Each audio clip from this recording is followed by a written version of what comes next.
l'amour, la justice, la liberté, je ne sais pas, la démocratie. On peut se poser peut-être des questions sur cette... Non, l'éducation...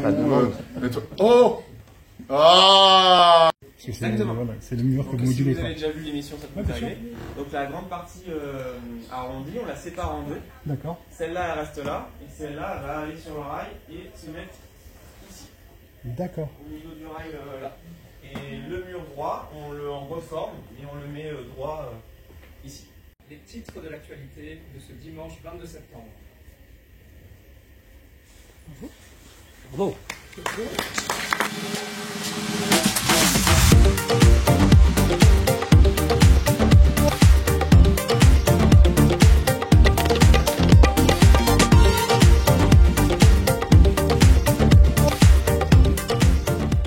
On cherche quelqu'un qui ne veut pas l'être, qui va souffrir dès le début.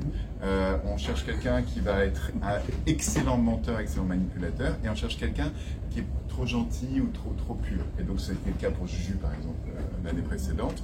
Donc on cherche un peu les profils. Mais ces profils sont partout, en fait, dans le cast. Donc quoi qu'il arrive, même si on a un peu les mêmes profils, et je vais te dire, on rêvait que Laurent choisisse Hugo, que Hugo le...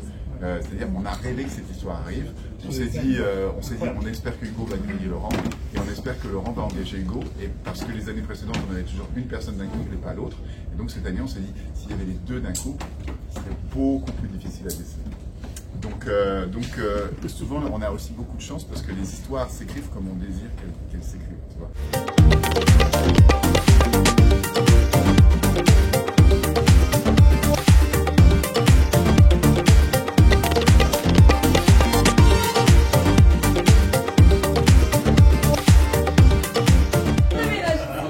Sur l'Armagnac, c'est ça? Voilà. Bonjour. Bonjour, je m'appelle Frédéric. Frédéric. Venez par ici. Excusez-moi de déranger. Venez par ici. Alors, venez nous voir. Allez, mais oui, nouvelle génération ADP, on va dire, numéro 23. Il y a eu 80 enfants. 80 ou 90. Il y en a un qui a 18 ans, saison 1. Ouais. 18 ans. Ouais. Et 60 mariages. Et, pardon, quelques séparations. Oui. Ouais, C'est la vie. C'est la vie. Nous, dans scène de ménage, je ne sais pas séparer.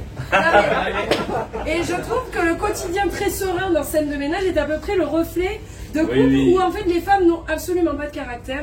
On le répétera jamais assez, n'est-ce pas? Oui. C'est ça. Voilà, donc on comprend que ça reflète vraiment. Je sens l'ironie dans ce que vous dites, vous avez bien raison. Mais non, mais c'est vrai. Moi, je pense que c'est réel. Et je pense qu'un couple qui fonctionne, c'est un couple qui exprime. Peu importe la manière dont il exprime. C'est vrai. Sachant que comme vous, c'est madame qui a toujours raison. Des fois, on se dit, bon, on exagère un peu, mais c'est drôle, quoi. Mais pas du tout, en fait, les gens nous disent, non, non, on a vécu ça. Oui, oui. Les gens, ils ont des vies de merde, quand même. C'est pas mal. Non, c'est très surprenant. Bah, pas que de merde. C'est un couple assez extraordinaire. Ah ben oui. Ouais, c'est un peu. J'adore. Non, mais c'est vrai que quand on a une femme de caractère, parfois on a un homme qui a un peu muche. Hein. C'est vrai. Ça rattrape le méfiez-vous des généralités. Oui, là, avec leur couple, là. Dans notre couple, oui. Oui. Ouais, voilà. Ah, il fait plus de la vaisselle. Je suis plus célibataire, endurci, donc non, c'est le regard des autres, c'est ça qui est un peu... Ah, ça je sais. Bah oui. Souvent on change pas, mais c'est les autres qui en regardent voilà. différent. Et après on nous répète souvent, ah oui mais t'as changé, ben non en fait tu as toujours été comme ça. Exactement, c'est le regard des autres. Exactement. Donc vous découvrez ça, c'est les regards des autres qui changent. Totalement. Et beaucoup moins que vous, exactement. mais... Non, pareil, il y a peut-être des gens qui changent aussi, mais... Oui. Choisi. Et quand les caméras sont parties, parce que la nuit, ils vont tranquille, voilà, je lui ai dit, si tu veux, on arrête.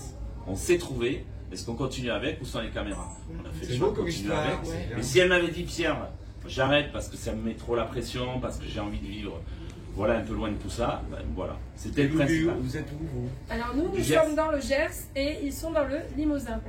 D'accord. Et on finit la dégustation, on finit Voilà, j'ai bien fait de venir. avec des goûts sérieux par une dégustation à Montfudupré. Et c'est là que là, depuis 3 ans qu'on a pu rentrer chez L6 grâce à cette d'accord. Et on est très bien accueillis.